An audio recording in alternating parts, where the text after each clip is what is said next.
H1B వీసాలపై Trump కు కోర్టులో ఎదురుదెబ్బ తగిలింది. H1B వీసాలపై ట్రంప్ విధించిన $1,00,000 ఫీజు చట్ట విరుద్ధమంటూ అమెరికా ఫెడరల్ కోర్టు తీర్పునిచ్చింది. సార్, కోర్టు తీర్పులో ఉన్న కీలక అంశాలు ఏంటి? కోర్టు తీర్పు H1B కోసం ఎదురు చూస్తున్న భారతీయులకు ఊరటనిచ్చిందా? అంటే ఇది మళ్ళీ సుప్రీం కోర్టులో అపీల్ చేస్తారనుకుంటాను. ఇది డిస్ట్రిక్ట్ జడ్జి ఇచ్చినటువంటి తీర్పు ఐ థింక్. బట్ ఏదైనా హయ్యర్ కోర్టుకు అపీల్ చేస్తారు. అది ఆల్రెడీ అమెరికా ప్రభుత్వం ప్రకటించింది. బట్ సిగ్నిఫికెంట్ ఏంటంటే ఇది వరుసగా ట్రంప్కి వస్తున్నటువంటి judicial reverses.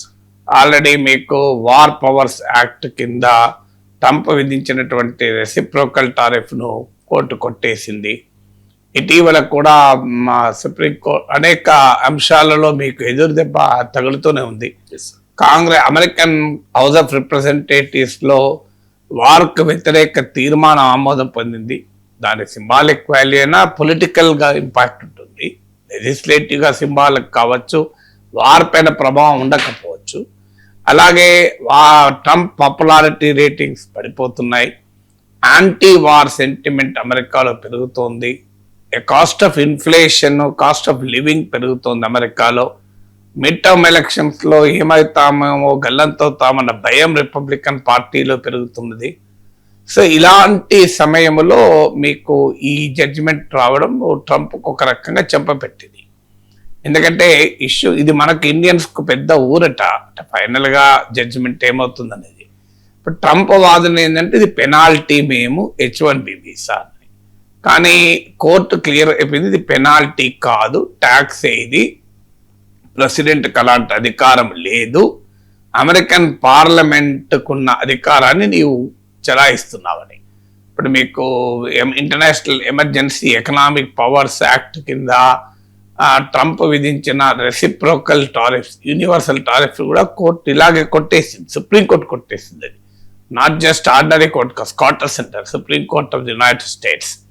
So POTUS president of the United States నిర్ణయాన్ని SCOTUS Supreme Court of the United States కొట్టివేయడం అనేది very significant. So International Emergency Economic Powers Act ఈ రకమైన టారిఫ్లకు అధికారం లేదు, అమెరికన్ పార్లమెంటుకు ఉన్న అధికారం అని.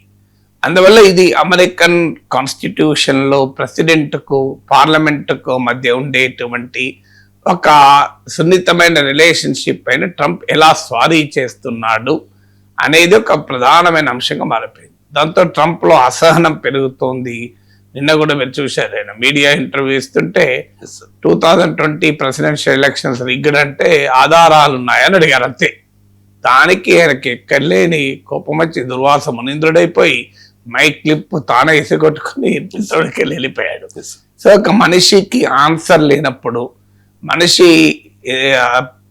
ఎదురీతే ఉన్నప్పుడు ఏ రకమైన బిహేవియర్ ఉంటుందో దేశ ప్రెసిడెంట్ కూడా బిహేవియర్ చూస్తుంది. ఎందుకంటే ఇరాన్ వార్లో అతిగతి లేదు, ఏం చేయాలో అర్థం కావడం లేదు, హానరబుల్ ఎగ్జిట్, గౌరవప్రదమైన ఎగ్జిట్ దొరకడం లేదు, బయటికి రావడం అని చెప్పి యుద్ధాన్ని కంటిన్యూ చేయలేని దుస్థితి.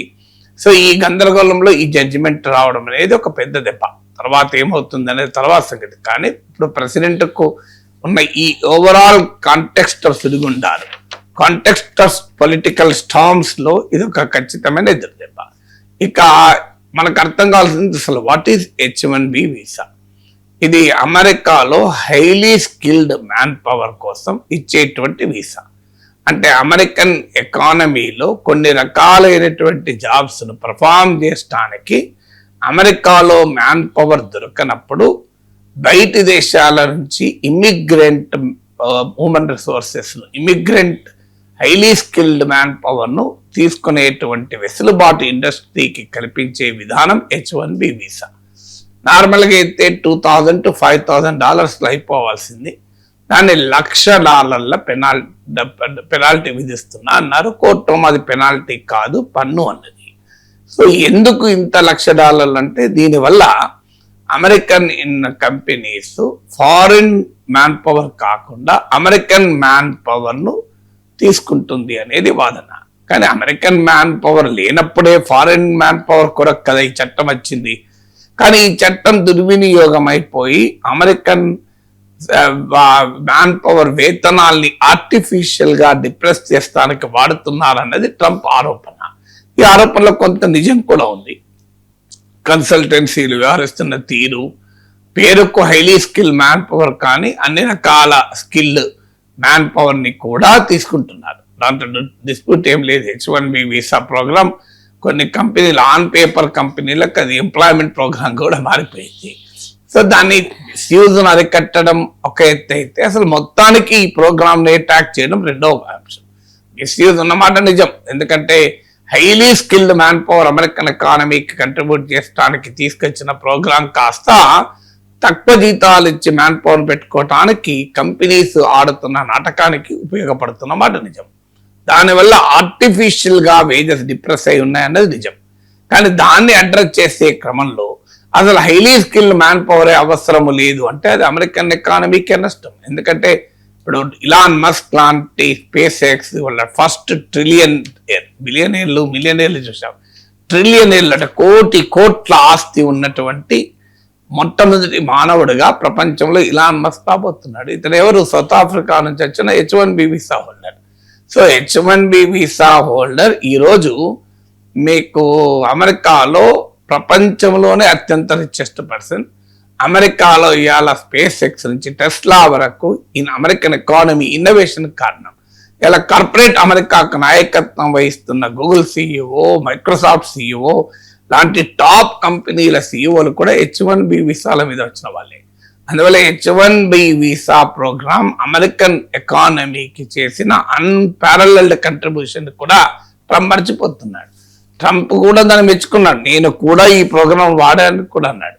కానీ తన పొలిటికల్ లాబీ కొరకు, తన వైట్ రేసిస్ట్ పొలిటికల్ నరేటివ్ కొరకు దీనిపైన దాడి చేస్తున్నాడు. So as a business man Trump knows the utility of this H1B visa. ఈ H1B వీసా ప్రోగ్రామ్ అవసరం ఏంటి అమెరికన్ ఇండస్ట్రీకి?